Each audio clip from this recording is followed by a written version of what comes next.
আপনারা দেখছেন FN breaking news. জানাবো আজকের বিশেষ বিশেষ খবর। শুরুতে হেডলাইন। দিল্লিতে আজ মোদি মমতার বৈঠক, সাক্ষাতের সময় চেয়ে বার্তা গিয়েছে, খবর নবান্ন সূত্রে। উত্তরবঙ্গকে উত্তর পূর্বের 7 রাজ্যের সঙ্গে মিলিয়ে দেওয়া হোক, মোদির কাছে প্রস্তাব জমা দিলেন সুকান্ত।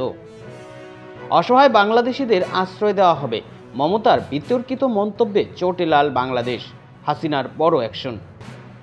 আলু ব্যবসায়ীদের সাথে আলোচনায় কাটল জট, আজ থেকেই যোগান স্বাভাবিক, কমবে আলুর দাম। আমার স্বাধীনতা খর্ব হচ্ছে, মারাত্মক অভিযোগ মমতার, এবার হাইকোর্টে ছুটলেন মুখ্যমন্ত্রী। বিজেপির অস্বস্তি বাড়ালেন অনন্ত, পৃথক রাজ্যের দাবি তুলে সংসদে সরব মহারাজ, বার্তা দিলেন শাহকে। আসছি বিস্তারিত খবরে। দিল্লিতে হতে পারে মোদি মমতার বৈঠক, সাক্ষাতের সময় চেয়ে বার্তা গিয়েছে, খবর নবান্ন সূত্রে। আজই দিল্লি যাচ্ছেন মুখ্যমন্ত্রী মমতা বন্দ্যোপাধ্যায়।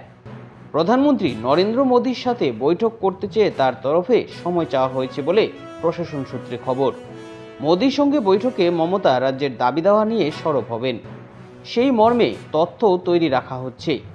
এখন দেখার প্রধানমন্ত্রী কবে মুখ্যমন্ত্রীকে সময় দেন, আজ নাকি আগামীকাল, কারণ শনিবার নীতি আয়োগের বৈঠক রয়েছে। মমতা দিল্লি সফরে যাচ্ছে মূলত নীতি আয়োগের বৈঠকেই যোগ দিতে। ওই বৈঠকে তিনি কি বলবেন সেই মর্মেও তথ্য জোগাড় করছে রাজ্য প্রশাসন। উত্তরবঙ্গকে উত্তর পূর্বের 7 রাজ্যের সঙ্গে মিলিয়ে দেওয়া হোক, মোদির কাছে প্রস্তাব জমা দিলেন সুকান্ত। উত্তরবঙ্গকে আলাদা রাজ্য করার দাবি নিয়ে অনেক শিবির থেকেই প্রস্তাব এসেছে বিভিন্ন সময়ে। বিজেপির ভেতরেও এমন দাবি উঠেছে, তবে দলের পক্ষে এমন কোনো পরিকল্পনা নেই বলেও বারংবার জানিয়েছে পদ্ম শিবির। এবার রাজ্য ভাগ না করেই উত্তরবঙ্গের 8 জেলাকে উত্তর পূর্বের সঙ্গে যুক্ত করার দাবি তুললেন বিজেপির রাজ্য সভাপতি তথা কেন্দ্রীয় প্রতিমন্ত্রী সুকান্ত মজুমদার। গতকাল এই নিয়ে প্রধানমন্ত্রী নরেন্দ্র মোদীর কাছে একটি প্রস্তাবও তিনি জমা দিয়েছেন। অসহায় বাংলাদেশিদের আশ্রয় দেওয়া হবে, মমতার বিতর্কিত মন্তব্যে চোটে লাল বাংলাদেশ, হাসিনার বড় অ্যাকশন।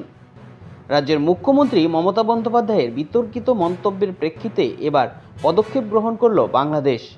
এই প্রসঙ্গে প্রাপ্ত তথ্য অনুযায়ী জানা গিয়েছে, বাংলাদেশ সরকার গত মঙ্গলবার আনুষ্ঠানিকভাবে মুখ্যমন্ত্রী মমতা বন্দ্যোপাধ্যায়ের আন্দোলন বিধ্বস্ত বাংলাদেশের অসহায় মানুষকে আশ্রয় দেওয়ার বিষয়ে সাম্প্রতিক যে বিবৃতি দেওয়া হয়েছিল তার পরিপ্রেক্ষিতে প্রতিবাদ জানিয়েছেন। শুধু তাই নয়, ওই পড়শি দেশ এই বিষয়ে নয়াদিল্লিতে একটি অফিসিয়াল নোটিশও পাঠিয়েছে বলে জানা গিয়েছে। আলু ব্যবসায়ীদের সাথে আলোচনায় কাটল জট, অবশেষে আজ থেকে স্বাভাবিক হচ্ছে আলুর দাম। আলোচনা থেকে বেরিয়ে এলো সমাধান, 3 দিন পর ধর্মঘট প্রত্যাহারের সিদ্ধান্ত নিলেন আলু ব্যবসায়ীরা। গতকাল হুগলির হরিপালে প্রগতিশীল আলু ব্যবসায়ী সমিতির প্রতিনিধিদের সঙ্গে বৈঠক করেন রাজ্যের কৃষি ও বিপণন মন্ত্রী বেচারাম মান্না। তারপরেই ধর্মঘট তুলে নেওয়ার কথা জানালেন ব্যবসায়ীরা। আশা করা যাচ্ছে বৃহস্পতিবার থেকে রাজ্যে আলুর যোগান আবার স্বাভাবিক হবে, ফলে আলুর দাম নিয়ে আমজনতার যে নাভিশ্বাস উঠেছিল তা অনেকটাই কমবে। আমার স্বাধীনতা খর্ব হচ্ছে, মারাত্মক অভিযোগ মমতার, এবার হাইকোর্টে ছুটলেন মুখ্যমন্ত্রী। রাজ্য এবং রাজ্যপাল সংঘর্ষ তুঙ্গে। বাংলার রাজ্যপাল সিবি আনন্দ বোসের করা মানহানির মামলা বর্তমানে গড়িয়েছে ডিভিশন বেঞ্চে।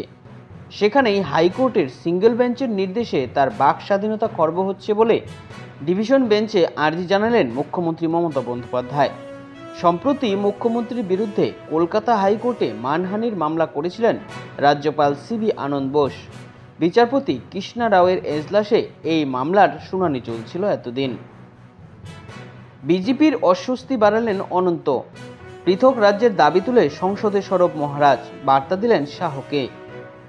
লোকসভা ভোটের সময় পৃথক রাজ্যের দাবিতে উৎসাহ দেখাননি বিজেপি নেতৃত্ব, তা নিয়ে দ্বন্দ্ব ছিলই।